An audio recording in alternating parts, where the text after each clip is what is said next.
Good evening. Welcome everyone to our webinar tonight. We're covering a range of topics, hopefully helpful to both current and former federal employees, and really have a great lineup of resources. I'm Jenny Mattingly. I'm with the Partnership for Public Service, and we've been doing a lot of these webinars for our FedSupport work and in conjunction with a lot of our very great partners and collaborators in this work. We've got the Rise Up Federal Employees Legal Defense Network. We've got Civil Service Strong, and we've got a number of other organizations here tonight that have really been working to support both from the legal, the benefits, and the career transition services side. So I'll turn it over, but just a quick reminder for folks. This webinar is being recorded. You can put questions in the Q&A function that is anonymous questions. And then we will, and I'll remind you all at the end, we will be posting this webinar so that you can share with friends or colleagues.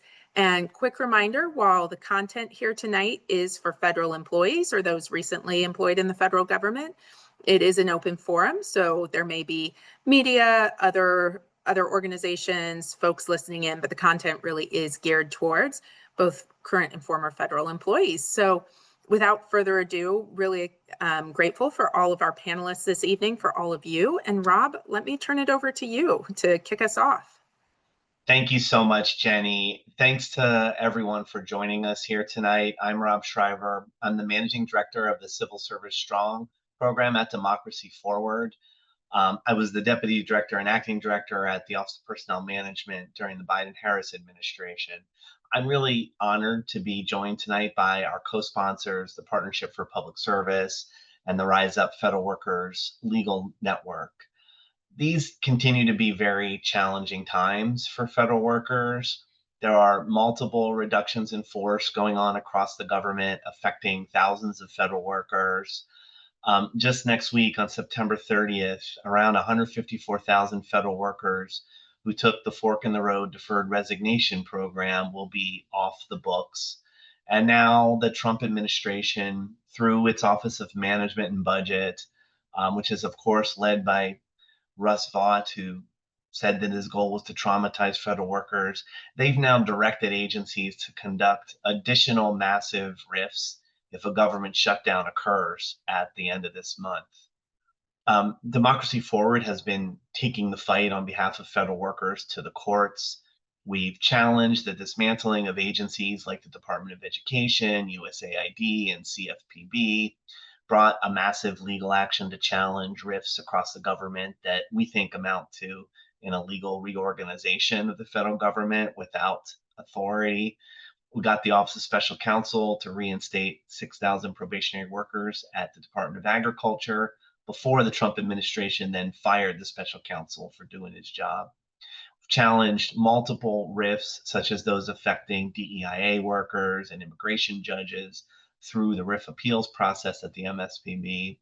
And we've been representing federal workers who are fired without due process under the theory that the president doesn't have to follow the law due to the powers conferred on him by Article 2 of the Constitution. I mentioned these cases, which are just a few of the dozens that we have filed on behalf of federal workers, because we want you to know that we are fighting for you and you're not alone. You're going to hear tonight from people and organizations who care about you, want to help you manage through these difficult circumstances. In our first panel, you'll hear from experts on unemployment insurance and federal employee health and other insurance programs. Our second panel focuses on union membership and why that continues to be so important. The third panel will focus on MSPB appeals and processes and our You Are Not Alone campaign. And then the final panel includes presentations from various organizations that want to help you get the help you need, find your next job, support your mental health and wellness, provide really a range of services to federal workers. And then, time permitting, we'll take some questions at the end that come in through our Q&A here. So thank you all for being here. Thank you for your service. And let's introduce our first panel.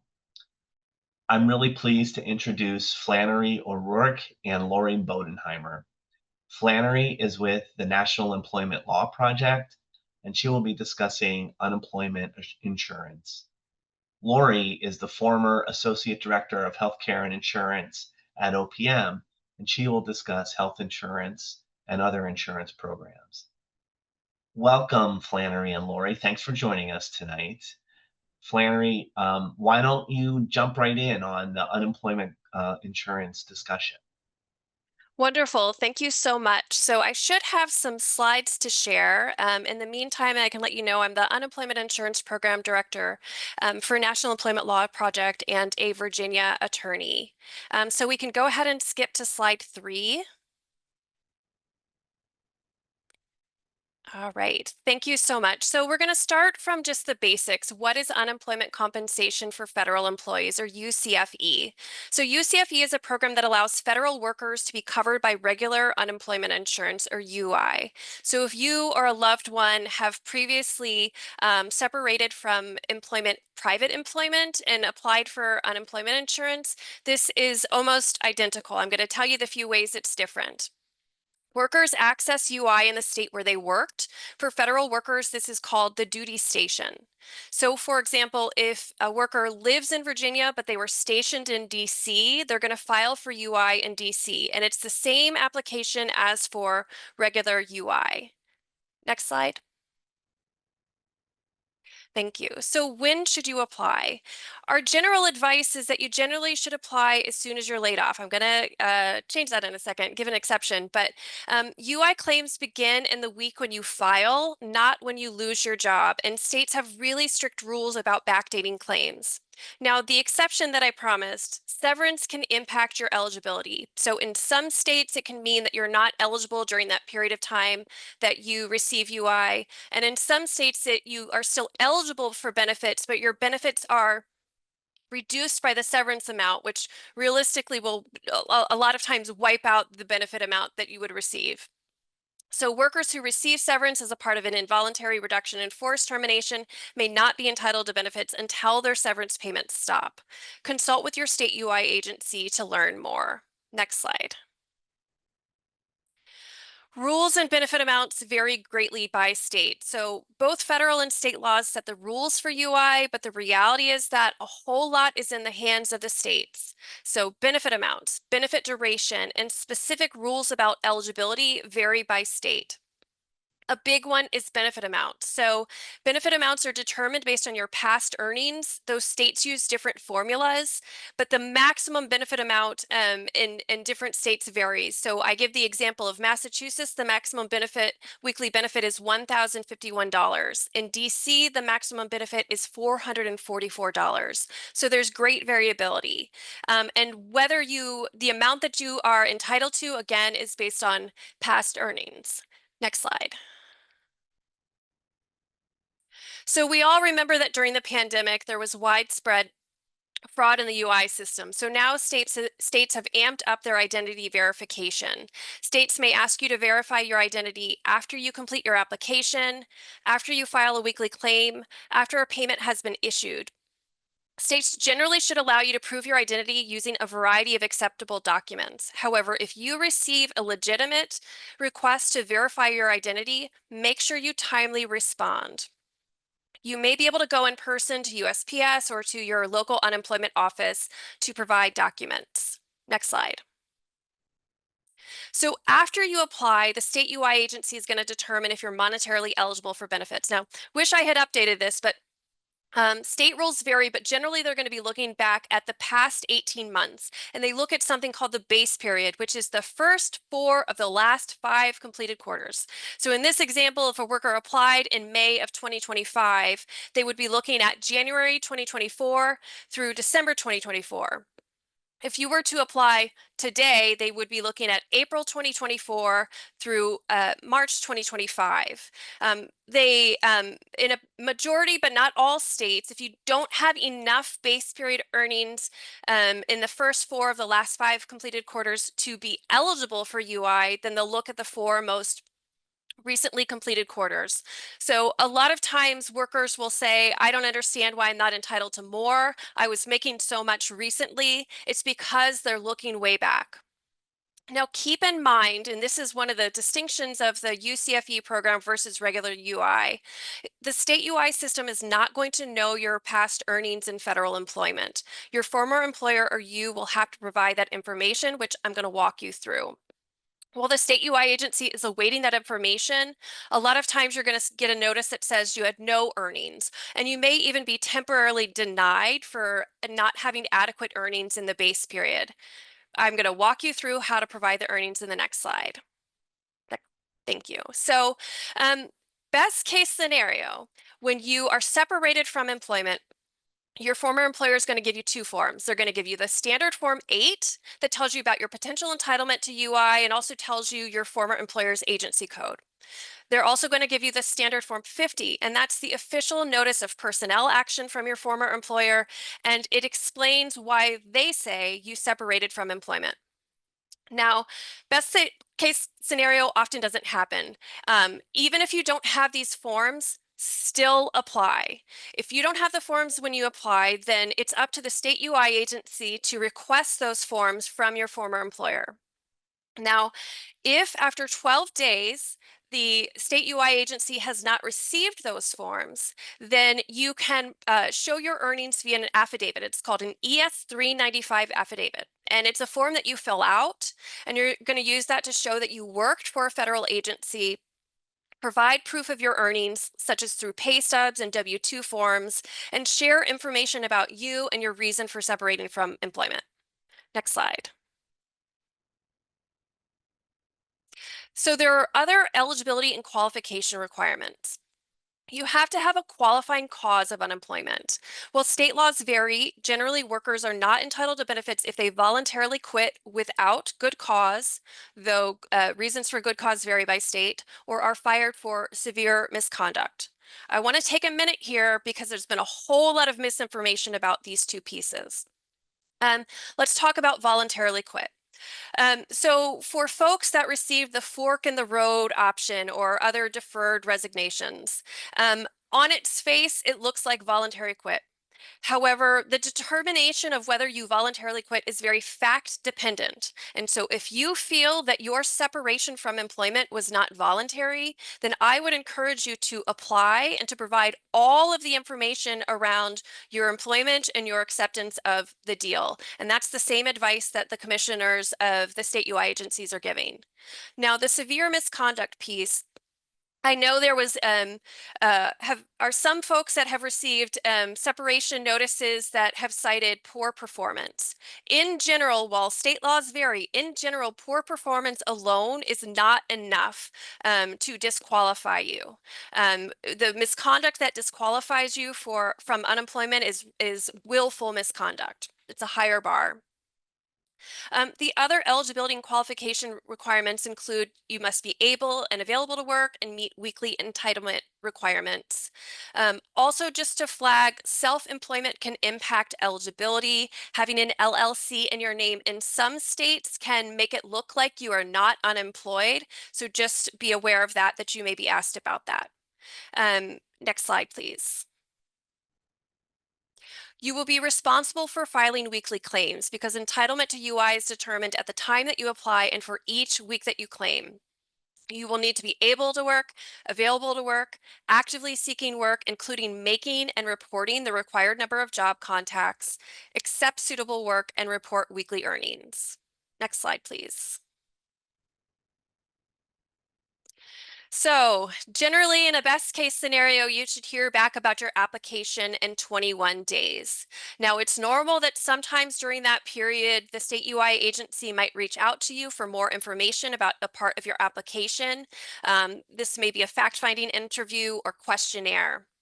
I also should warn you that because the proof of your earnings can be a little bit cumbersome, that can slow the process. The key thing is, while you're waiting, make sure that you keep filing weekly claims, because if you are ultimately found entitled to benefits, you will only be paid for each week that you claim. So you're going to keep filing weekly claims. And then the other piece is because each state has these weekly work search requirements, In some states, you're going to be filling those out in the weekly claim, but in some states, they just ask you to keep a log. I've seen too often that folks didn't keep the log, and so when they would have been entitled to retroactive benefits, they actually aren't. So make sure you do that. Next slide, please. Okay, some final recommendations. If you could possibly be eligible, apply. This is money that you could be entitled to. And you can still apply even if you're contesting your termination. If your job is reinstated, just know that you may, if you receive back pay, you likely will have to repay the UI benefits you received. Remember that each state's UI program has its own unique set of rules. So if you have a question, make sure to contact an expert in that state. That's the state where your duty station was. If you have not received a notice of termination but think you might, save your pay stubs, W-2s, and other important information in a safe place outside of your workplace. One final thing, because I know the government shutdown is looming and that may also impact folks' employment, I want to say workers who are non-essential generally are entitled to unemployment insurance. However, when you are reinstated, if you receive back pay, then you will likely have to repay the UI benefits. And that's it for me. Thank you. Thank you so much, Flannery, for that very helpful information. There's a few questions in the chat. I think maybe we can knock out one really quick. Somebody is stationed overseas and wants to know where they would file if they're stationed overseas. They should contact their employing agency. Okay, great. Thank you. Why don't we, and we'll see, we may have some more at the end, but why don't we turn it over to Lori Bodenheimer now to talk about health insurance and other federal insurance programs. Over to you, Lori. Thank you very much, Rob, and good evening, everyone. I'm happy to be here with you this evening. I'm going to focus on all federal benefits, which include FEHB, FedVIP, FAGLI, FELTSIP, and FSA Feds. But we'll talk about FEHB last because that is, I have the most information on that. So we'll start with FedVIP. If you are leaving federal service at the end of this month, your dental and vision coverage will conclude at the end of the pay period. So for most people who are paid biweekly, that date is Saturday, October 4th. You will see a premium deduction in your final pay because premiums for federal benefits are generally paid in arrears. Under FedVIP, there is no temporary continuation of coverage or the opportunity to continue your enrollment. There is good information available on benefeds.gov, and you will also get a letter from Benefeds to every separating employee, but this will likely not reach you until mid-October. Next is FSA Feds. You can still incur eligible expenses through September 30th. If you file a claim, it can be up to your annual election amount, not what you contributed year to date. So if you elected $3,000 and at this point in the calendar year, you've contributed $2,400, that full $3,000 election is available to you if you have qualifying expenses that you incur through September 30th. Again, an allotment for that contribution will be taken from your final pay. Again, it's done in arrears. You will not be eligible for any carryover option because you must be able to re-enroll in FSA Feds in order for that to be effective, and you will be separating from service. But you will be able to file claims through April 30th of 2026 to submit any eligible claim for services that were rendered on or before September 30th. Any amount that you do not file a claim form will be forfeited. And for any questions about FSA Feds, please visit their website at fsafeds.gov. And their phone number is there as well if you have questions that you don't readily see the answer to. For FELTSIP, which is the federal long-term care insurance program. That remains unchanged after you separate from federal service, which means you remain enrolled along with any eligible family members who are enrolled, even if you are not retiring. You need to notify long-term care partners directly because you may need to modify the method by which you pay your premium. If you are having premiums deducted from your salary, you'll now need to modify that to automatic bank withdrawal or a direct bill. So you can reach out to them directly. They will also be reaching out to those if they don't hear from you. The Federal Employees Group Life Insurance Program. FEGLI coverage ends on your separation date if you're leaving the federal government without eligibility for an immediate federal annuity. There is an extension of coverage that's provided for an additional 31 days post-separation. Upon termination of your coverage, you may convert all or part of your insurance into an individual policy without needing a medical exam. Premiums for individual policies will be based on your age and class of risk. The separation package that you can expect from your employing agency will contain a notice of conversion privilege, which is also a standard form or SF 2819. If you do wish to convert your coverage, you need to complete and return that form to the Office of Federal Employees Group Life Insurance, or OFEGLI, within 31 days of your separation date. And that information will also be in the letter and on the form. Now on to FEHB.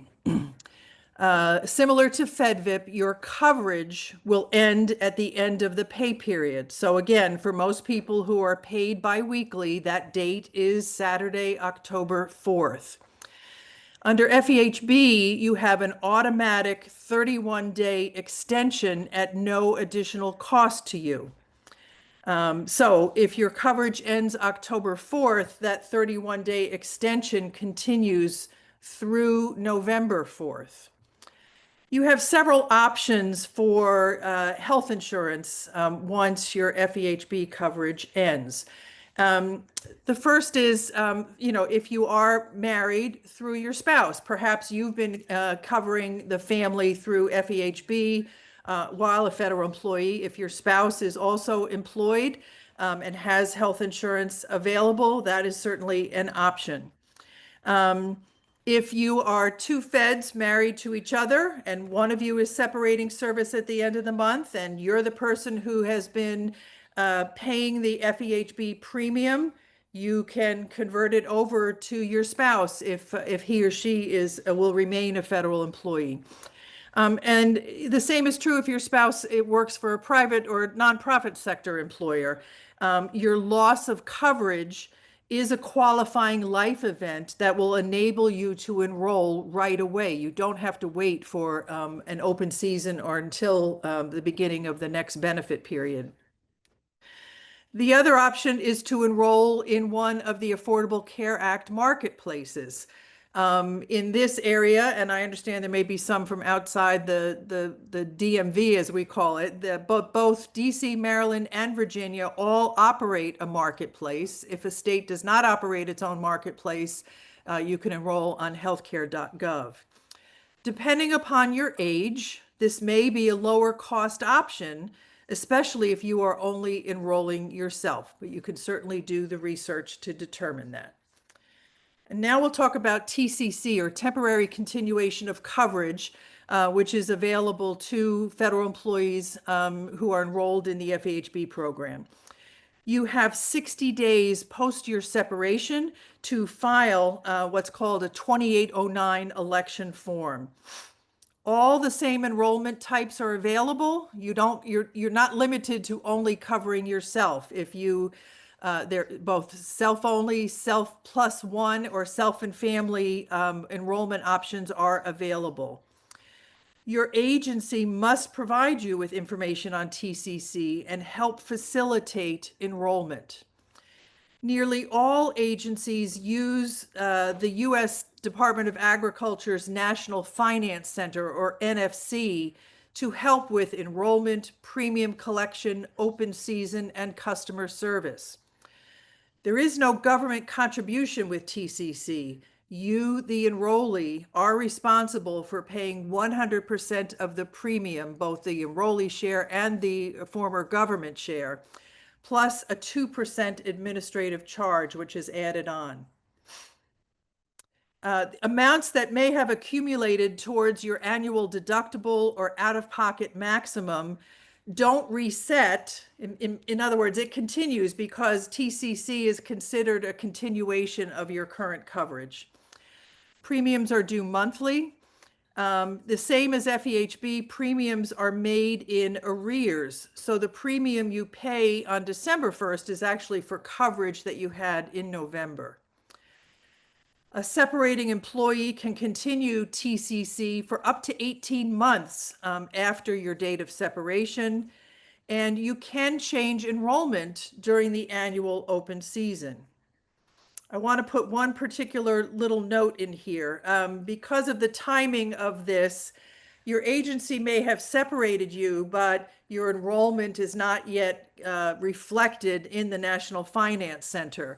And so there's a good chance you will not get open season information or reminders about the open season. So please refer to Federal Benefits Fast Facts and go to opm.gov to look for open season information.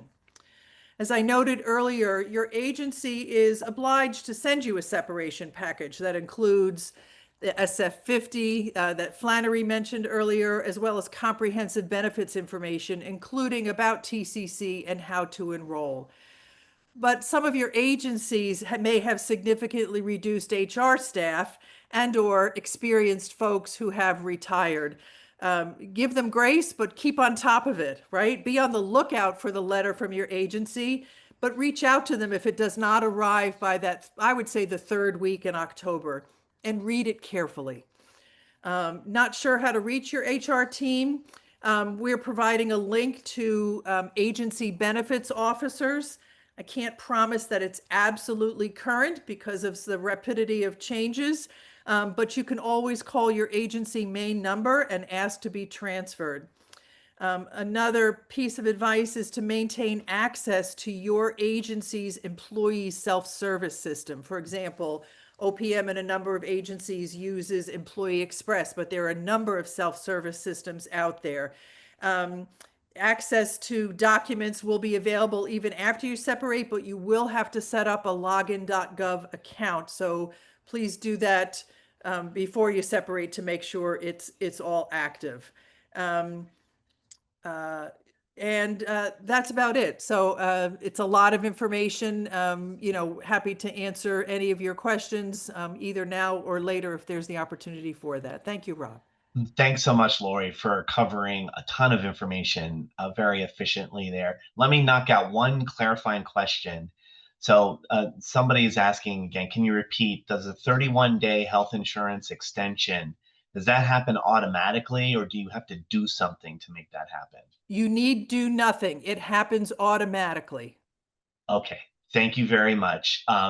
There are a lot of questions in the chat, and we do have some time reserved at the end where we will try to knock some more of these out. We also, if we don't get to all of the questions, and we won't be able to, I can tell already, we will put together an FAQ that we will send out, or we can schedule subsequent webinars on specific topics. So I want you to know that we are seeing your questions. We will try to get to ones that we can, and if we don't, we will try to get to those through another means. And I also have seen some very valid requests for documents that go through this stuff. So please check out the links that we're dropping into the chat. We'll be doing that throughout the presentations tonight and have some resources that we put in at the end. Thank you very much to Flannery and Lori for that very helpful presentation on unemployment and other federal related benefits. So next up, we are moving to our second panel. And this is a panel that has a bunch of wonderful union representatives to talk about being part of the union. I'm pleased to introduce Thomas Dargon, Yvette Piacek, and Julie Wilson. Thomas is the Deputy General Counsel with the American Federation of Government Employees. Yvette is the General Counsel, the National Federation of Federal Employees, and Julie Wilson is the General Counsel of the National Treasury Employees Union. Thanks to each of you for joining us tonight. And I just have an open-ended question, and Thomas, hopefully you can start us off by discussing why continuing to be a union member is so important, including even once federal workers leave the job. Many of them might not know that they're eligible to even stay in the union at that point. Thank you so much, Rob. Good evening, everyone. Thanks for joining the call. I also want to just take a second to thank the hardworking staff behind the scenes who help make a call of this magnitude possible. It looks seamless to you, but there's a lot of work that goes into this. So thank you very much to everyone supporting. AFG is the largest federal employee union. We've got about 800,000 people we represent in the federal and DC governments at more than 75 agencies. You can be a union member when you're a part of the federal government. You can continue to be a union member after you leave the federal government. There's a number of benefits that are available to you, and we're working for federal employees long after they leave federal service. We're often advocating for important reforms to federal employee retirement, health benefits, and other issues that are important to you even after you leave federal service. So it's always a good day to be a union member now more than ever. We're working with our partners on this call, the AFL-CIO, Democracy Forward, the Civil Service Strong Foundation, as many people who are willing to stand up for federal employees as possible. We're willing to work with them. And so we've been, filing lawsuits since literally Inauguration Day against the Trump administration, holding them accountable for their unlawful attacks on federal workers and these systematic, unprecedented efforts to dismantle federal agencies through reductions in force and many other initiatives. We've been fighting back against the probationary terminations. We saw employees getting emails in the middle of the night with no notice, summarily firing them for their job, claiming that it was due to performance when these folks had excellent performance ratings and had been serving the government admirably. So we're fighting back in court. And most recently, the Trump administration has tried to eliminate collective bargaining by declaring employees to be engaged in national security or intelligence and counterintelligence work. So that's caused us to think on our feet a little bit and pivot outside of our normal avenues of redress. So we're challenging that in court, as are many of the other unions on this call here who we're working closely with. But that's made us think creatively about going to the MSPB to fight probationary terminations and reductions in force, also going to the Office of Special Counsel for whistleblower issues and other opportunities. And we're also using the agency grievance procedures to fight back against various injustices that we see at the workplace now. So I'm going to drop some links in the chat for you. We're fighting back every day, every way that we can. I want to thank everyone who has been supporting the labor unions representing federal employees. We've seen an incredible amount of support through volunteer efforts and engagement in the communities. That is what drives me to work every day. I know it's what drives Julie and Yvette as well. We are motivated by the dedication and the support that you all are showing. So I want to let you know you can find information about any of our lawsuits at www.afge.org/lawsuit update. We've also got some resources for federal employees who might be thinking, what are my rights? Am I a probationary employee or not? What's a trial period versus a probationary period? You're hearing these terms for the first time and maybe you're confused. You can go to our AFGE Strong webpage. And then we have a Solidarity Center. It's afgesolidarity.org, where you can sign up for text alerts. You can find out ways to get involved in your community. You can come support us at local union events and union town halls. We're often learning from employees on the ground what's happening at federal agencies. In the last administration, we had a much better relationship with the folks in charge. And so we were learning about things before they happened. I'm often learning about it after the employees have learned about it. So it's more important than ever to stay engaged and stay involved, to share information, to ask these thoughtful questions that we're seeing in the chat, because we want to do everything we can to support you. So that's a little bit about what AFG is doing, but I want to make sure that I leave enough time for my colleagues from NTEU and NEFI. So thank you very much, Rob, and I'll stand by if we have time for questions. Thanks, Thomas. And maybe we can knock one out real quick here. There's a question about somebody who, when they were in government, they were not in a bargaining unit. And now out of government, they're asking, can I join the union now that I'm out of the government? Yeah, that's my favorite question that I've heard so far. And it's an easy answer. And it's yes. You can join the union. Your mom can join the union. Your sister can join the union. Anyone who wants to be an AFG dues paying member, you can go to afge.org. We've got an electronic dues platform called eDues. So it's just afge.org/eDues. And please sign up. The more the merrier. We are stronger together, and the resources we're using through dues help fund many of these efforts. And so, yes, you don't have to be a bargaining unit employee to be a dues paying member of AFGE or certainly any of the other unions on this call. Thank you. Thanks, Thomas. Yvette, you're next up. Go for it.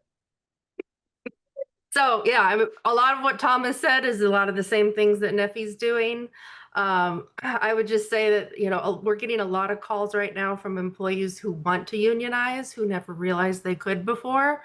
So if you aren't sure if you could join a union, the way to check it is pull up your SF50 and look for the bus code, like BUS. That stands for Bargaining Unit Status Code. If it's 7777, 4 sevens, that means you're eligible to join a union and you can still form one now. And we are filing petitions every week now to help employees get rights, because once you've unionized, then you have the ability to bargain a contract. Management can't make any changes in working conditions without working through the union first, through the employees who are in the union first. So these are real tangible rights. And right now, especially when we're facing RIFs, we have the ability to bargain RIFs if we haven't already done that in our contract. And what that does is that buys us a little bit of time to figure out what the change that's coming down the pike really, the impact will really be, and we can negotiate additional procedures. So you already get a lot of great things through the federal regulations to cover you in that circumstance, but it's so much better in a union. So get involved with your union if you have one already. If you don't have one, talk to your coworkers and reach out to one of these unions on this phone call to find out what the next process is. It's fairly simple. We've had employees come to us and say they want a union, and within a month we're able to get things filed for them and get that process going. So yeah, it's a scary time for federal employees, but it's nice to see people realizing that they do have power in this moment. And that's another reason why I think this administration is coming down on unions so hard, because they want to just get us out of the way, because employees that have rights, that have a say in the things that are happening to them, do slow things down, and people that just want to take action don't want to have to deal with that. But that's not the law. The law is if the employees say we want to unionize, then you have to deal with the employees through that union. So I would encourage anybody who hasn't yet gotten involved to check their status, form a union. If you already have a union, your bus code might have a different number on it. If it's 8888, then you're not eligible to unionize, probably because you're supervisory in some way. But if you have another number that's not a bunch of 8s and not a bunch of 7s, then you can join a union that's already in place at your work site. And you can find out either word of mouth, Google search, ask your employer, ask the agency who is representing you, or just reach out to us. And we coordinate all the time. We have people constantly coming to us asking, well, what union am I? And if we find out it's AFGE, then we'll pass them over to the union that's truly representing them. So I want Julie to get in here, so I'll pause. Thanks so much for that, Yvette. Yep, go ahead, Julie, you jump in. Thanks. I'm carrying the burden of all of you on this call who have names, last names that start at the end of the alphabet. So I'm going to just say I echo everything that Yvette and Thomas have said. And I'm going to take your question, Robin, I'm going to twist it a little bit. And I'm going to, what I want to talk about is why individuals who have been involuntarily separated from the federal government, why they should remain members of a union if they were previously in a bargaining unit and had joined the union that represented those folks. So if I can answer that question, I just want to start from very beginning. This is an unprecedented time in the federal government and in federal government labor relations. And it's also unprecedented in the way that we have seen all of these groups that support federal employees come together. And you've seen it on this call, and you're going to hear from many more panelists. And it's just a remarkable thing to see everyone come together in support of federal service, public service. And so I think that one of the very first reasons that people should stay with a member of their union is because we are that. We are your family, we are your community, and we are not going to abandon you. NTEU, I'll just give a quick example. We represent a large number of folks at Health and Human Services at HHS. Many of you know that they have been very affected by the reductions in force. Large swaths of them have been involuntarily let go. NTEU itself has filed over 630 individual MSPB appeals. That does not costing any of those members any money. We are representing them in our individual capacity as lawyers here at NTEU, and we are pushing those appeals along, which is often one of the last things that employees have, right? Is that they've lost their job, they've lost their ability to bring in income, they're looking for help, they're looking for support. And this appeal may be the very last thing that they have as an opportunity. And we are right there with them, holding their hands, making sure that they are able to vindicate as many rights as they possibly can. NTEU has long represented federal employees, and we've done it at many different levels, whether it's at the national level or individual level. We're just taking that long representation and we're scaling it. And I know that my friends and other unions are doing the same thing. The scale of these attacks on the federal service is itself unprecedented, and it's going to take all of us working together to make sure that we are able to address them and overcome them. So if you have been a member of a union before, I encourage you to retain your membership, stay in the fight. We are all, I think it was Thomas who said, stronger together. We are all stronger together, and that is true regardless of which union you may be joining. So I very much encourage you to remain a union member. Thanks so much, Julian. To all of you, there was a question of somebody who's like, I don't understand, like what are the differences in these unions? And I think like for folks who maybe are new to the federal sector union space, these are the representatives of the three biggest unions that represent federal workers. And it kind of depends on the agency you work in and the job you have within an agency. So you might be in an AFGE bargaining unit or a NEFI bargaining unit or an NTU bargaining unit. They have bargaining units all around the federal government. And so that's why you have to kind of check and see which union it is if you are already part of a bargaining unit. And I just want to applaud these lawyers on this call here for the level of collaboration, strategic partnership that they are engaging in. They've been really wonderful partners to us at Democracy Forward and to each other as we all try to stand up for federal workers in these difficult times. And really the level of solidarity and support is impressive and the best thing the federal workers have going for them. And so they need your help. They need your membership to keep going on these fights, which are critical not only to each of your own employment circumstances, but to our democracy. So I want to thank each of you for joining us today, and we'll see if can get to some questions at the end. Thank you very much. Thank you. Thanks, Rob. Yep.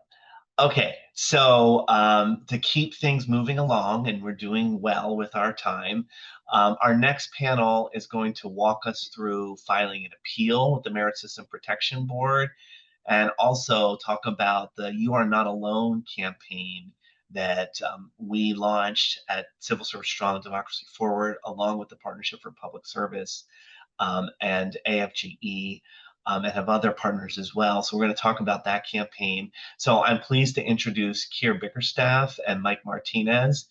Keir is a lawyer with the firm Calla-Harvey, Chusey, Newman, and Fitch, bringing lots of actions on behalf of federal workers.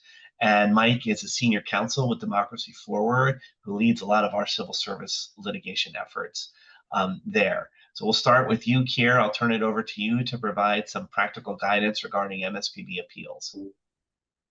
All right, thank you very much, Rob. Thank you all for joining tonight.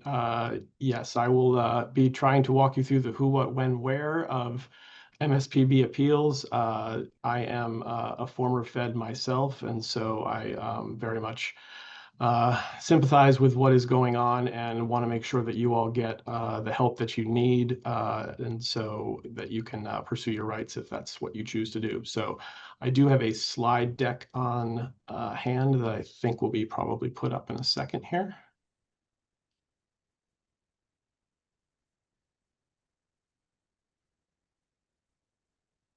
Okay. So like I said, yeah, this is going to be a primer on how you appeal a decision that you were RIFed. So we can go to the next slide.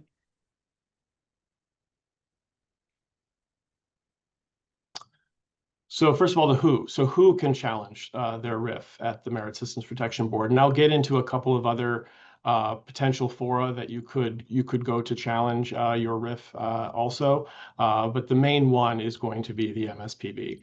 The good news is that in general, most federal employees, particularly civilian employees in the executive branch, do have the right to challenge their RIF at the Merit Systems Protection Board. There are a few exceptions, which I'll go through. The first one, annuitants. Annuitants can challenge their RIF, particularly if their resignation was involuntary.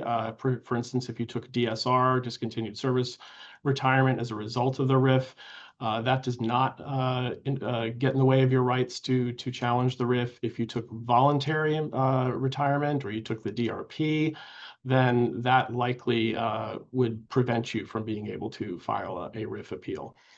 There's a few different positions. So if a position was required, by Congress or an appointment made by the president, those are outside of the MSPB's jurisdiction, as are these confidential policy determining positions.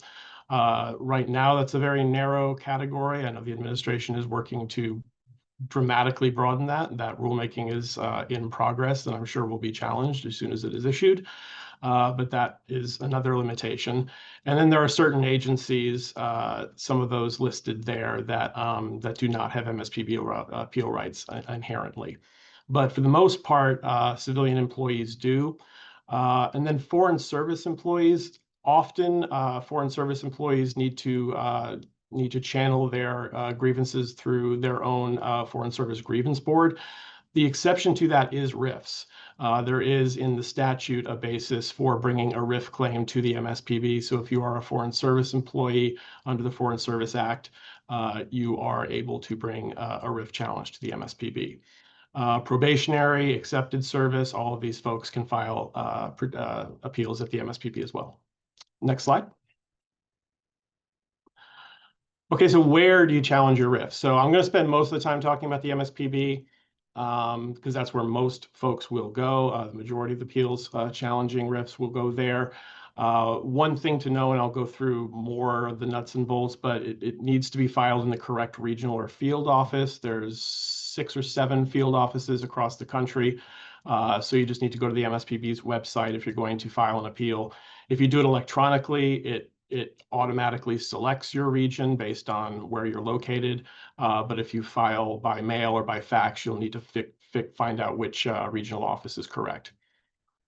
Union grievance is the other main channel for challenging RIFs, and this is particularly relevant, of course, obviously to folks who are under a collective bargaining agreement.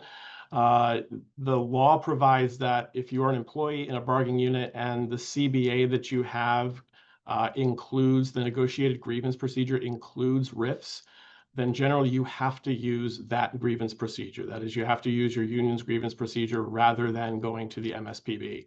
So if you are in that situation where you're under a collective bargaining agreement, you have questions as to whether the grievance procedure includes RIFs, I definitely suggest that you reach out to your union and get guidance on that. The other two possibilities are the Office of Special Counsel and EEOC. The Office of Special Counsel generally is limited to claims that the RIF was in retaliation for whistleblowing, which is likely going to be a fairly rare occurrence, although not impossible. And the EEOC is another option if you believe that the RIF was based in discrimination. You could file a complaint internally with your agency EEO counselor. Next slide.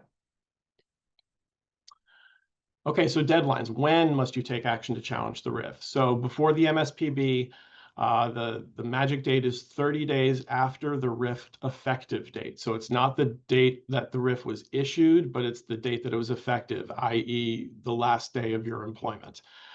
So within 30 days of that, you need to file your appeal with the MSPB. It's a very short deadline. And the MSPB is very strict in terms of accepting or not accepting appeals late. So that's something to definitely be aware of. Union grievance, this depends on your CBA, so contact your union. There's no time limit for Office of Special Counsel challenges. And then for the EEOC, it's within 45 days of the action. You have to make contact with your agency EEO counselor if you're going to go through the internal agency EEO process. Next slide. Okay, so what do you need? And now I'm going to sort of focus more specifically on the MSPB. So what will you need to file an appeal with the MSPB? The main thing that you will need is that Form 185 MSPB appeal form. It's a relatively simple form. It's only about 6 pages long, only about 2.5 pages of which you will likely have to fill out. Mostly asking for personal information about your employment that can be found on your SF-50. So for the most part, it should be something that you could complete within half an hour or so. In addition to that, you would need to attach to your appeal form your RIF notice that has the effective date of your RIF to have an evidentiary basis for when you're filing your complaint.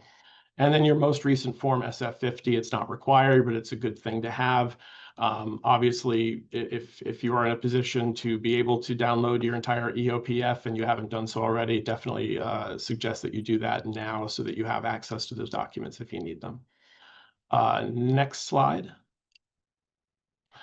So this is the first 2 pages of the Form 185, and I know that's small type, but you'll see that the questions are fairly straightforward. The only one that is particularly, may require a little bit more thought is that box, what we call box 16 at the end, which is where you're supposed to put in a narrative of what exactly it is that you're claiming. We can go to the next slide because I'll show you a couple of things there for the legal basis. In general, what we have been doing is a fairly general statement that essentially covers all the bases that you could potentially be challenging under a RIF. This is not a situation where you have to have extremely detailed allegations. It's enough to say that you are challenging how the RIF was conducted under the relevant laws and regulations. And the relevant laws and regulations are there. It's 5 U.S.C. 3501. And the regulations that are specific to reductions in force for civil service employees are at 5 CFR Part 351. These are all available online. I know it's not the most fun reading for anyone, but it is actually a good idea to read through them so you have an understanding of your rights. There's also possibly another type of claim that you can bring if the RIF constitutes what we call a prohibited personnel practice. There's 12 different types of those. Which is also listed out in the statute. So that's the kind of information that you would want to put in that box 16 if you're going to be filing your own appeal. And I've listed here now several potential problems that we have seen. Again, this level of detail is not necessary for box 16, but if it is something that you want to add, you can. So certain things that we've seen, the definition of the competitive area. Everyone has gotten a RIF, that has gotten a RIF notice will notice that there's a competitive area defined. How that competitive area has been defined, whether OMB has approved that definition of the competitive area, and all of those things are subject to challenge. Uncorrected errors on RIF notices. This has been rife throughout almost every agency that we've seen. There have been errors on the RIF notices. Some agencies have taken action to correct them, others have not. If they haven't, then they're basing their reductions in force on bad data, and that could potentially be a challenge as well. The establishment of competitive levels. So within each competitive area, the agency needs to establish competitive levels by, for instance, if you're competitive versus the accepted service, that's one. Pay bands is another. There's 5 different ways that 5 different elements that need to be considered in establishing a competitive level. We've seen many competitive levels that don't seem to comport with the regulations. A flawed or non-existent retention register. That's something that we've seen at a number of agencies as well. You have the right under the regulations to request a copy of the retention register and all related documents. That's absolutely a request you should make. I will then say, though, that it is likely a request that the agency may not listen to. We've had some agencies that have simply not responded to such requests. Others have. But if you can get that information, particularly before you file, it's very helpful information to have. Liquidation. So a number of agencies, the way that they've structured their RIF is to essentially define a competitive area and then say, we're getting rid of the entire competitive area, so we don't need to go through all the different steps that are laid out in the regs. It's actually not true. There is a provision that specifically says that even if you're going to be liquidating an entire competitive area, you need to release employees in a certain order. That's another thing that could be the basis of a claim. No assignment rights. So again, in a RIF as this had been conducted in the past, there is a period of time where for bump and retreats, where more senior individuals who are reached by a RIF can then take the slot of someone who has less seniority. We have generally seen that agencies have not been engaging in this process, so that's another potential area of challenge. Transfer of functions, this has to do with when a particular function of an agency is folks performing that function are RIF'd, and then that function is transferred either to another agency, to another place within the agency, filled with contractors. All of those things could potentially violate the transfer of functions part of the regulations. And then, as I alluded to a little bit earlier, notice and access to relevant documents. So they need to give you they're supposed to give you 60 days notice. They can shrink that to 30 under exigent circumstances.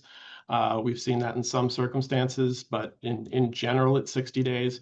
And then they're also supposed to give you access to those documents that I spoke to. And so it definitely, again, suggests that you seek out those documents because it will provide some helpful information in trying to decode what the agency has done and whether or not they've done the RIF properly.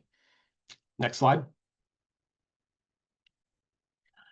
Okay, so what happens after you file your appeal? This is essentially the kind of life cycle of an MSPB appeal.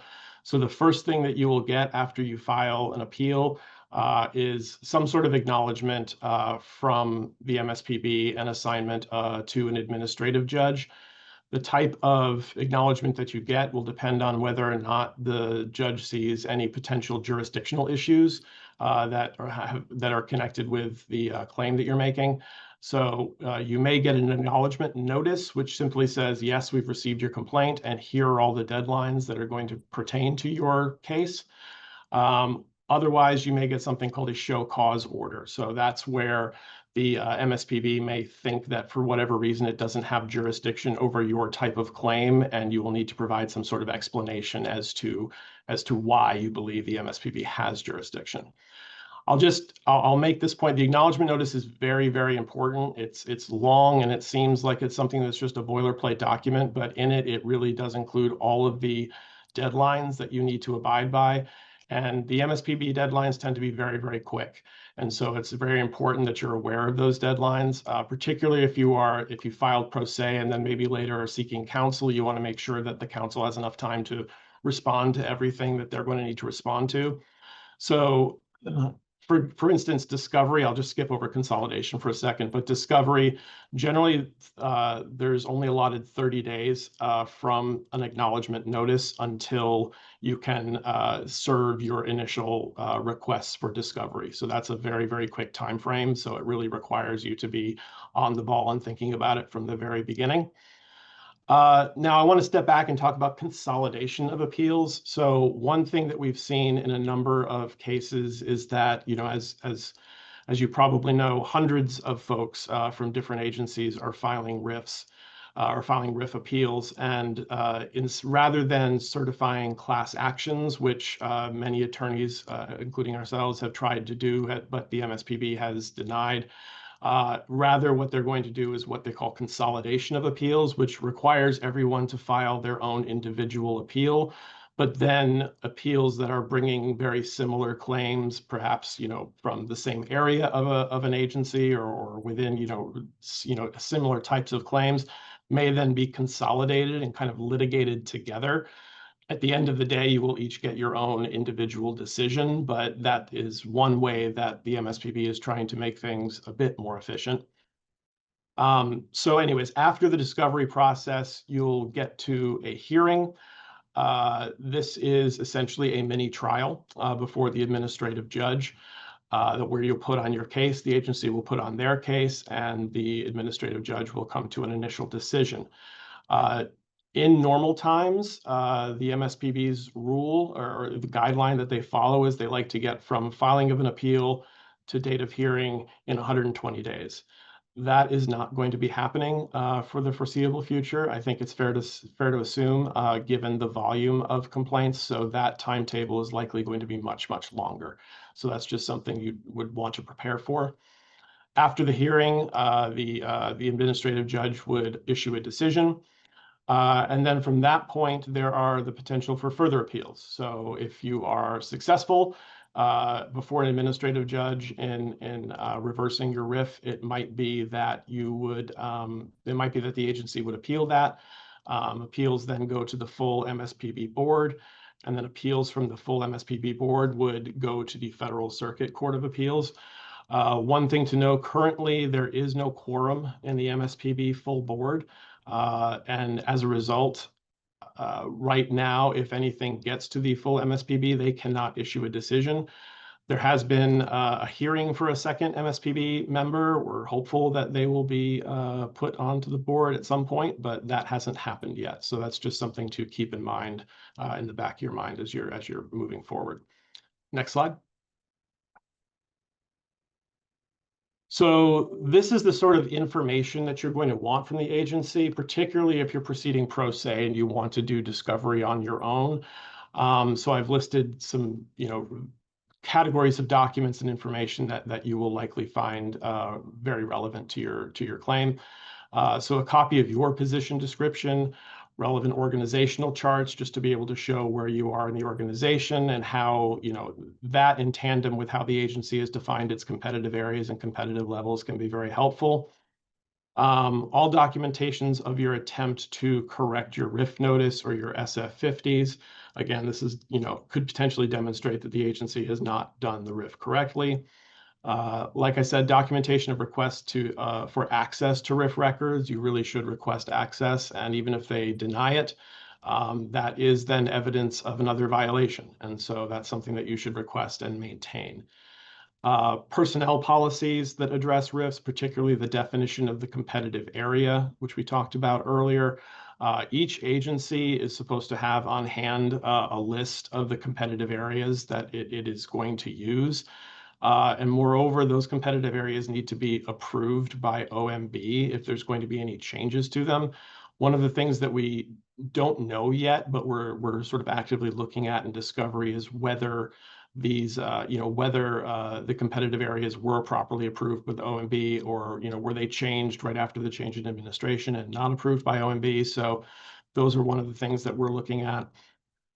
Internal and interagency communications regarding the conduct of the RIF. Again, this is going to be very important in determining who did what, who is ordering what, and when, and how. Retention registers and all related documents. Again, I said you have access to that, and you should request those in discovery if you haven't gotten them beforehand. And then information on hiring or job placement after your RIF took place. And this gets back to the transfer of functions claim that I talked a little bit about before. If you have reason to believe that the function that you were working on is still there and is now being worked by someone else, either a contractor or someone with less experience, it's potential that you might have a transfer of function claim as part of your challenge to your RIF. So that will be helpful information to have as well. Next slide. So legal representation, like I said earlier, the appeal form itself is kind of the easy part. I think most folks would be able to manage filing the appeal on their own. It's after that it gets a little bit more difficult. The entire discovery process that I just talked about, that includes things like taking depositions, writing interrogatories, requests for productions of documents, requests for admissions. All of those things may not come firsthand to someone that doesn't have a law degree and hasn't been a practicing attorney. So as you get further into your case, you might find that it's a better idea to seek legal representation. And then particularly when you get to a hearing, again, a hearing is essentially conducting a mini trial. And so it is very, having someone who has conducted trials before the MSPB and is an experienced attorney can be very helpful in that regard. If you are looking for legal representation, NELA, or the National Employment Lawyers Association, has what they call a Find a Lawyer resource where you can search based on where you are. And they also have a particular one that's geared towards federal workers, which is that URL that I've included there. You can search by area, and it will pop up, attorneys who have sort of made, put themselves out there as folks who are willing to help federal workers with these types of cases. So I would definitely seek that out if it's something that you are looking for. The good news is that there are a lot of law firms, here in DC and elsewhere, that are taking on these cases, that are fighting for federal employees and your rights with regard to RIFs. So there are a number of very good attorneys out there to choose from. So if that is the direction that you want to go, there are a lot of folks here to help you. I believe that is the end of my slide, so I'll turn it back over to you, Rob. Thanks so much, Keir, for walking through all of that. And as folks can tell, one of the things that's put a lot of burden on the system and on each of you and on all the lawyers helping is that the MSPB has not been willing to certify class appeals. That was something that we hoped would happen that would help streamline this stuff. And so thank you for addressing the consolidation issue, Keir. There have been some questions in the chat about that. And that's also a nice segue to Mike Martinez to talk about our You Are Not Alone program, which we launched in part in reaction to the fact that these class appeals are not being certified. Go ahead, Mike, and tell us about the You Are Not Alone program. Thanks, Rob. I appreciate it. Mike Martinez, Senior Counsel at Democracy Forward, former civil servant, also formerly at OPM. I was a Deputy General Counsel there, working on many of the civil service regulations and how also trying to be supportive of the civil service now and in this new role. So the You're Not Alone program is an important one. And we, after a few months of seeing the effects of RIFs on the civil service, decided that it'd be great to have a one-stop shop where RIF employees could go and get information, not just about, what do you do when a RIF happens to you, but also, where should you look for career advice? How should you handle, mental health advice? And that's really what we're trying to do with this program. And it is one program with many parts, and I'll just kind of tick through those quickly. And you can find more information about this on the Civil Service Strong website. So really, like Rob said, this is a partnership with AFG and our friends at the Partnership for Public Service, which is a great team. And what we've done is we've started with one agency, and the idea is that we're going to have agency-specific resources. So we started off with the State Department, and State Department, as you may know, the RIF process is a little different because they don't directly follow the 5 CFR RIF regulations. They have their own policies. So we wanted to spell that out, and we're going to continue focusing on other agencies as they come up. So that the plan is to, whenever we hear about a RIF, it would be to create a specific agency resource where those employees could go and click on there and get information tailored to them. So I want to just highlight 4 quick parts of this program. One is that website. It's a rapid response resource hub. Another is a webinar library that will be a part of it, where you can go and click and have webinars that apply to RIFs. Another is firesides and webinars that we'll do right after a RIF to answer questions. Right after RIFs happen, there's over an overwhelming amount of questions that we see. So we thought it'd be useful to host an event where we could answer those questions in real time. And the last is resources to connect employees to career resource guides, to mental health resources, and that's with a partnership through WellFed. But I just want to touch base a little bit more on the first one, the resource hub, because it includes a few different parts. And like I said, you can go on to the Civil Service Strong website and take a look at it after this.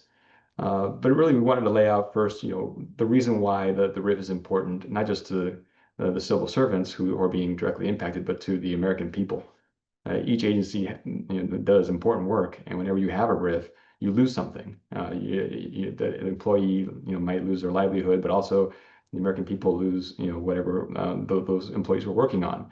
And we wanted to make that clear in that resource, so if members of the press or other folks jump on, they can see right away, like, this is how this RIF has impacted society. And after that, we have the legal resources, like I said, that would be tailored to the agency and to specific employees, and have a series of checklists just to make sure that you're not missing an important step. Similar to what Keir presented, a lot of these steps could be complicated, and RIF did and Keir did a great job of breaking those down. We want to make sure that employees are actually hitting all those marks whenever before the deadlines are in the past. One aspect of this hub is templates and other resources where civil servants who don't have representation can go on and find templates for how to fill out Form 185, how to deal with a jurisdictional statement, how to do discovery. And that's a big part of this. So we'll start populating that as we go on. Some of those we can just dust off and put your information into those documents. And we're going to keep those updated. As we go along and we learn more about specific RIFs and deficiencies in those RIFs, we want to go back and plug that information in. At the State Department, for example, it was our first page, and we've now since learned a couple of potential deficiencies. So we want to highlight those, not giving legal advice, but equipping employees with information about what to ask and how to kind of pull on a thread to get some relief that way.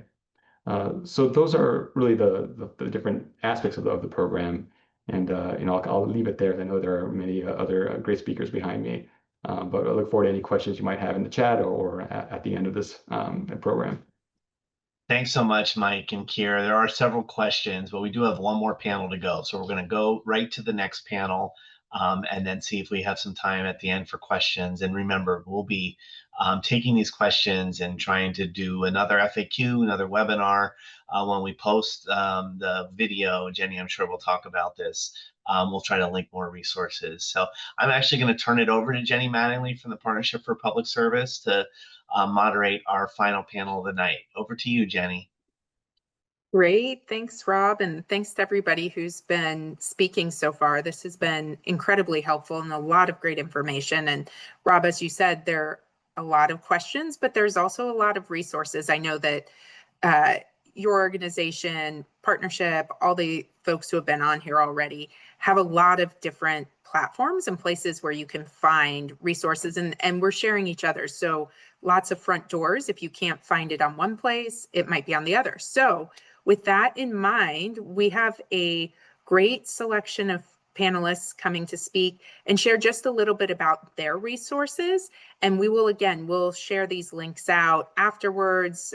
We can all share them in various newsletters as well. So with that in mind, I would like to introduce our next set of panelists. And this is the final panel here. So to talk about different resources. And so we've got Karen Lee, who's here for Feds Forward. We've got Rebecca Ferguson-Andre, who's here for WellFed. We have Alex Manning, who's representing Grounded Idealist. And then we've got Deborah and Rob, who have been on before to talk about the Rise Up legal network and also some of the story collecting and general resources that we have. So would love to, if we can put Deborah Greenfield on, there you are. Welcome everyone, and would love to ask each of you to share just a little bit about your resources, and we can put it in the chat too, links. So Karen, why don't I turn it to you? Thank you so much, Jenny. So I'm Karen from Feds Forward, which is a nonprofit organization run entirely by volunteers. We're specifically focused on helping federal professionals like you navigate what comes next. We're here because we believe that your federal expertise is a national asset, one that should continue and create value across all sectors. We've walked in your shoes as federal professionals, and we're volunteering our time because we're mission driven, just like you've been in your federal service. And so just a quick reframe of how we see what's happening right now. We believe that this isn't the end of your service to the American people, to the country, to the world. It's an opportunity to extend your service through nonprofits, private companies, state, local, tribal governments, and academic institutions that desperately need your talent. And while you're serving these new contexts, you'll be gaining cross-sector experience and expanding your expertise in ways that could make you even more valuable when you choose to return to government service sometime in the future. So what Feds Forward does is we bridge the translation gap between your federal service and your experience and these new opportunities across 3 different platforms. The first, very quickly, is our federal talent platform. It's free and it's live. It includes an AI-powered skills translation that we trained precisely tuned to the civil servant to be able to take your federal experience and translate it into compelling value propositions that resonate with employers. It'll enable you to articulate how and why you've accomplished what you have and target your search strategically for a next mission-focused role. We're also building a federal community platform that will create the missing alumni network for federal service that we all deserve. You shouldn't navigate this alone. And so we're building agency and domain-specific communities where you can connect with others who've made similar transitions, get peer support, and network to enable you to move to your next role. That's coming soon. And finally, we're developing our employee platform that will create a brand new approach and one that is so desperately needed, where mission-driven employers can find you based on shared values and the expertise they need, while you will get the information you need to make informed choices about whether those employers and those roles are the right ones for you that align with your goals and the impact you want to make, even before you apply. All of our work is driven by federal professionals who volunteer to do this because we've walked this path ourselves. We understand that this is about continuing your public service in new settings and while building skills that can enhance your future government service. Our platform is free and it's ready to use right now. You can go to fedsforward.org and find ways that you can specifically have your service continue, grow your expertise, and expand your future options. Thank you. Thank you, Jenny, for the time. And Feds Forward, we're here to support you through this. Yeah, thank you, Karen. I love 2 things real quick before I turn to Rebecca. One, I love, there's everyone's service and expertise is a national asset. I think that is such a great way to put it. So thank you for sharing that. And 2, just seeing all of you, so many of you have come from federal service and are spending your time to help support everyone else. And so kudos to all of you, because I know it's really a tough time for everyone. So Rebecca, with that in mind, would love to hear a little bit about WellFed. Thank you, Jenny, and thank you, Karen. We love Pets Forward. We love the work that you do. My name is Rebecca Andre, and I'm with an organization called WellFed. And I want to just pause for a minute. I know I don't have a lot of time, but earlier on the call, there are more than 400 folks who have logged on, and combined, that's probably thousands of years of federal service to our nation and to the American people. I just want to pause and say thank you so much for the service that you have given. Some of you who are still in those seats, and some of you who feel like you were torn from those seats. Your service means everything. Thank you. And like Karen mentioned, there's more work for you to do. There's more public service to give. I worked at the Administration for Children and Families, and I was fired both on February 15th and again on May 8th. And I so appreciated the earlier speakers, because I have not heard anything about my MSPB appeal, and nor have I received termination paperwork. So all that to say, I'm in the boat with so many of you who are searching for answers. And, my colleague Drew and I were fired from the same team, and in a moment of complete distress, right, when we were fired and it felt like the rug was pulled out from underneath our feet, we created something that we greatly needed at the time that didn't exist for us. We poured everything, our expertise, our skills, our network, and all of our time into building something that would lift up laid off workers. For those of us who experienced forced separations from our federal careers in public service, you know that there isn't just one thing that you need, right? But rather, you need an array of things over time. You need a community who gets it. You need consistency. You need to find tangible and tactical ways to move forward. And so at WellFed, we created a movement, a community that offers holistic support and guidance that is rooted in human-centered design. As you can imagine, we have been very busy, and we have volunteered all of our time and effort, and we have an amazing team, not just Drew and myself, but some amazing former public servants, right, who are in the same boat with all of us, who know what it feels like. And so what we have done here at WellFed is we have hosted, since March, more than 70 virtual sessions. Every Monday, Wednesday, and Friday, we have provided mental health and wellness. We've brought in insurance experts, financial experts, therapists. We have brought in on Fridays recruiters, entrepreneurs, and resume AI tools, subject matter experts who can speak to them transition because they have, themselves walked that path. And everything that we do is rooted in this meet you in the moment support.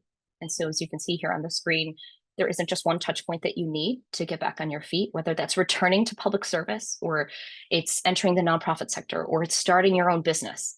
There are so many things that you need, and that's why we provide a whole menu. I'll share really briefly that this is what our weekly menu looks like. You can actually sign up on our website if you're interested in getting our weekly menu and just learning more about what we do and what we offer. I have put that link in the chat. And so if you want to visit and join our mailing list, you can do that there. We have hosted in-person events, including all-day retreats. We've had nearly 250 people who have joined our in-person events, including an all-day retreat that we just hosted 2 weeks ago, with bolstering through keynote speakers, amazing supportive experts who care, who genuinely care. They've led workshops, they've helped us build community, they've helped us feed people and more. And so I'll just close by saying, thank you for your service. Friends, we're here. We've been through something that mirrors exactly what you're experiencing, and we walk alongside you as you find your next right step. Thank you so much for that. And I think we all share echoing the thanks to everyone, and also the understanding that this is a very, very tough time. And so I really love that focus on community. So with that, I will turn it over to Alex, if you could share a little bit about the resources you offer. Yeah, thank you, Jenny. And thank you, Karen and Rebecca. I think one of the things that this panel is demonstrating is that there is a beautiful tension in this disruption.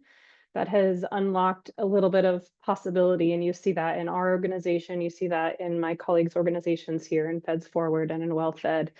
And we believe in that. That's one of our core values. And we want to invest in you so that you can unlock that possibility for yourself and for your future, and to turn this disruption into something purposeful for yourself.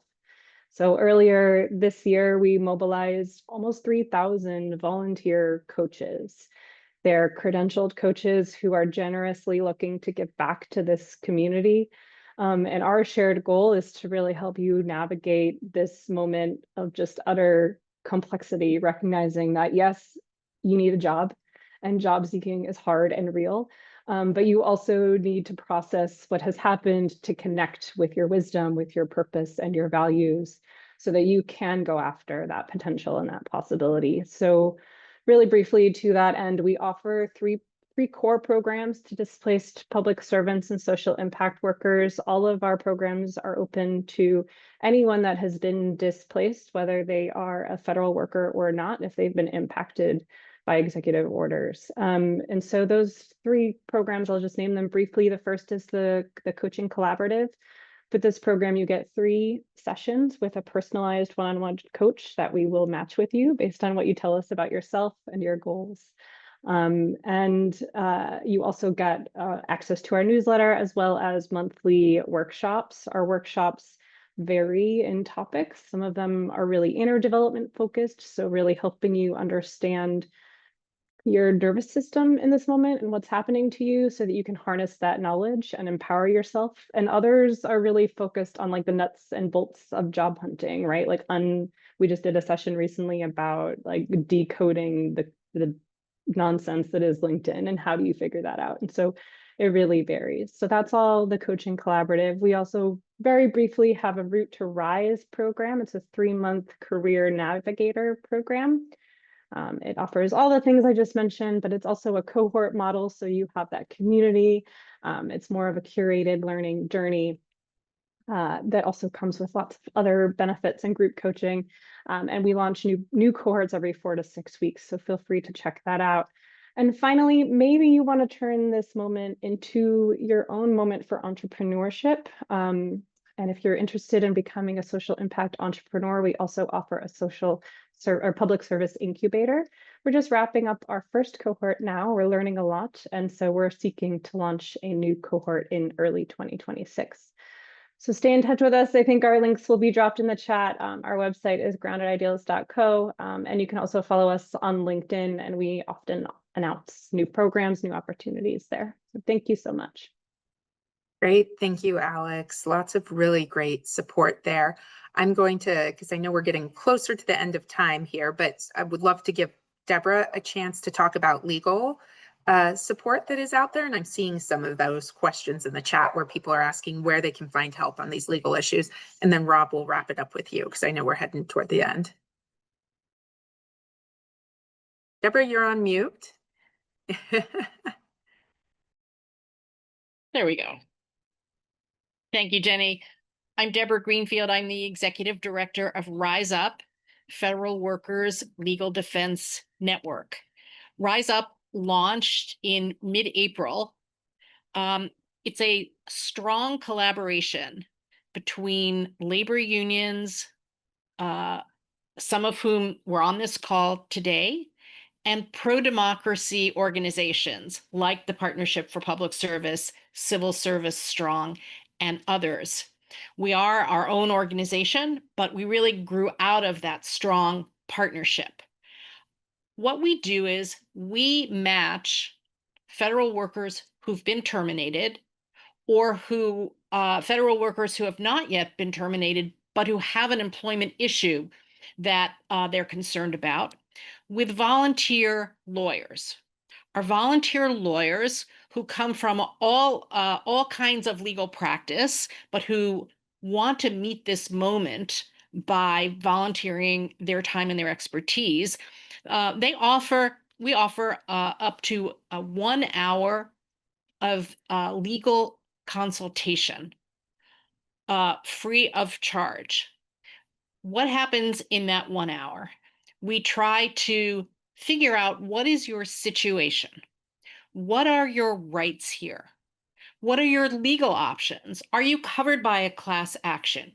Are you covered by a class grievance that your union is filing? Should you file an appeal on your own at the MSPB? We do this because we really think that you all deserve the knowledge and the understanding that will help you make informed choices about your situation.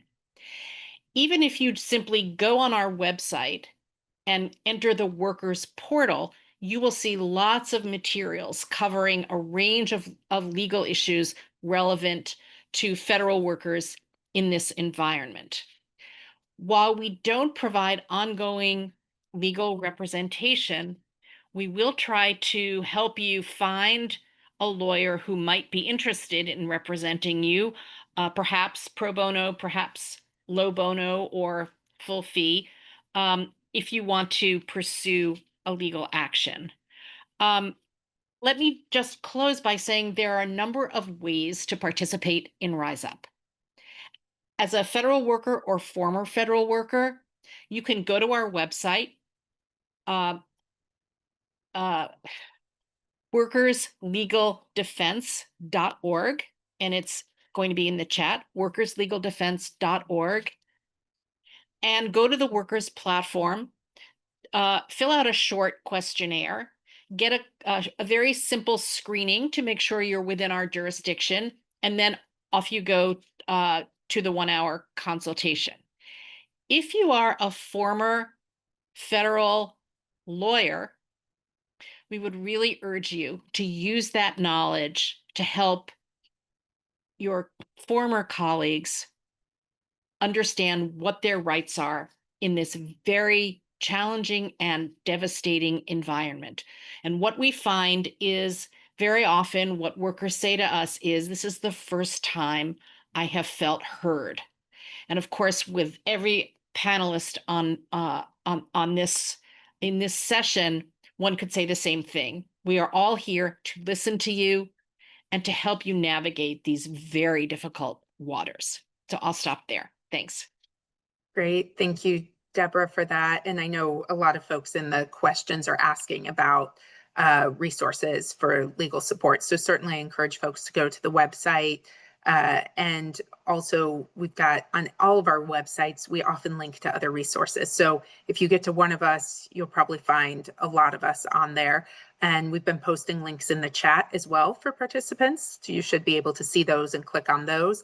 I'll ask my colleague Mary to throw in our Career Pivot Bootcamp, since we were talking about resources there that the partnership offers on its FedSupport hub. And then Rob, why don't very quickly, would love for you to talk a little bit about some of the storytelling or other resources that you have on Civil Service Strong. Yeah, thanks, Jenny. As you can tell, there is so much work to be done to support the federal workforce in the legal area, in general support, in technical assistance, all of this stuff. So we started civilservicestrong.org to try to help with that, and we're housed at Democracy Forward. So we have our pulse on both, the finger on the pulse of both all of the litigation efforts that I talked about in my opening, and then also the defense and support efforts. The partnership and Civil Service Strong work with all of these organizations that have been on the call today. We amplify each other's work. We look for gaps to fill. We lift up resources. We publicize events. We do these webinars, and we're trying the best we can to kind of answer all of the bells that need to be answered to help you all. One of the things that's really important for you all to think about, if unfortunately you are leaving federal service, is how important you have been, how important your contributions have been to the country, and how we need to hear your stories. So there are multiple organizations who are collecting stories from federal workers as they depart. Just a few weeks ago, several of us on this call, including Civil Service Strong and the partnership, supported a newly launched program called Departure Dialogues from PopVox. So we'll put the link in the chat there. That is a place where, as you depart federal service, you can go and tell your story. The Volcker Alliance has a federal employees and contractors oral history project. We'll put the link in the chat for that. That's another place where you can go and tell your story. I know that the partnership has its own stories of public service project that it is running. And we'll put a link there. And there are multiple other organizations that are doing this, but just want to call out that this is an important thing. This is something to think about. Your contributions will be really critical as we fight through what we're fighting through right now. And then as we start to think about rebuilding for the future, having your institutional knowledge, your stories, your background, all of that stuff will be very, very important to those efforts. So just wanted to highlight all of those before we wrap. Thanks, Jenny. Great. Thanks for that, Rob. And I think that does bring us to the end. Thank you to all the panelists for this great information. And really thank you to all of you for the work you're doing to support the entire federal community. So really, really grateful to your work. With that, I know we are getting close to the end, Rob, and we wanted to, there have been so many great questions in here, and clearly there's a lot more need to do more webinars, more FAQs, make sure we're sharing information. And so Rob, as you mentioned, we'll be posting this webinar after. We'll be putting the links with it as we can. I know we'll share a bunch of the links and resources in our FedSupport newsletter. So if folks are getting that, you should see the links in the wrap up. I'm sure others will as well. But Rob, we had at least one question that we wanted to make sure to respond to and ask before we wrap. Yeah, and this might be one for Keir to answer. There was, given just the current events around a potential government shutdown, there are workers who have appeal deadlines in early October or mid-October, and they're wondering, do they need to get that appeal in by September 30th in case there is a shutdown, or what happens to their appeal timeline if there winds up being a shutdown? So I would imagine the MSPB is going to provide guidance on this. In prior shutdowns, what has happened is that essentially while the shutdown is pending, all deadlines are stayed. So if, for instance, you have a deadline of October 3rd and the government shuts down on October 1st, if it is shut down through October 10th, let's say, you would then need to file the next day afterwards. In order to be timely. I would say though, if you can file before September 30th, it's probably a good idea. We're trying to do that for as many of our clients as we can, just to not have to deal with this issue. Yeah, thanks, Keir. And Jenny, one more that I saw that maybe we can do real quick. So some folks are questioning, back to the union panel, like the agency's telling me I'm not in the bargaining unit, and that doesn't make sense to me. Or, you know, they changed my code. Does one of our union lawyers have anything they can offer if somebody thinks they've been wrongfully excluded from a bargaining unit? I'd be happy to take that one. So, yeah, there's only certain grounds that the law recognizes are appropriate to exclude you from the bargaining unit. The default is that everyone is in the bargaining unit.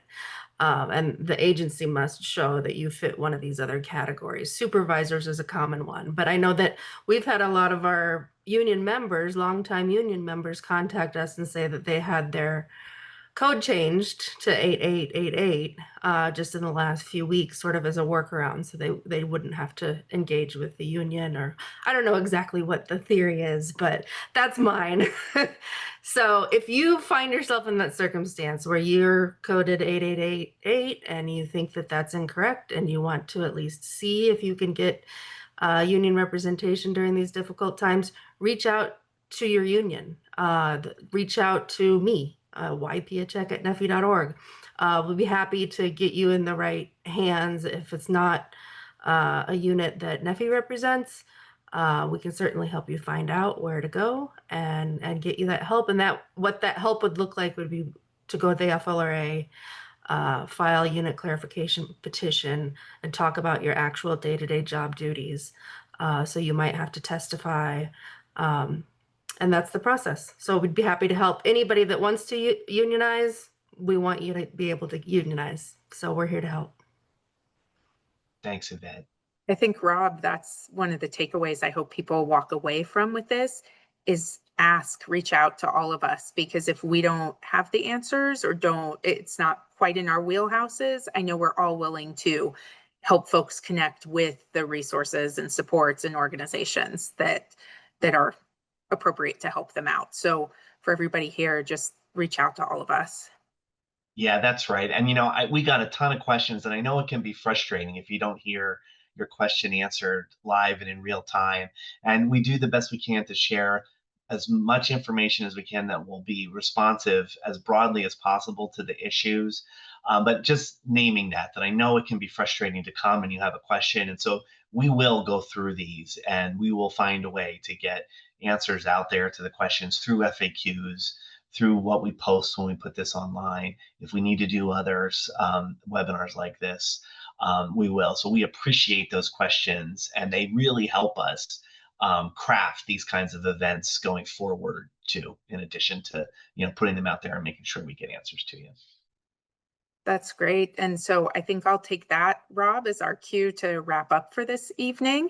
And just want to say thank you again to all of our panelists for all the work they do and for the resources they've shared. Rob, thank you to you for co-hosting this with all of us. And really many thanks to everybody who's stayed with us and asked questions and listened to the webinar. And for all of you in federal service or who have been in service, thank you so much. We deeply appreciate you.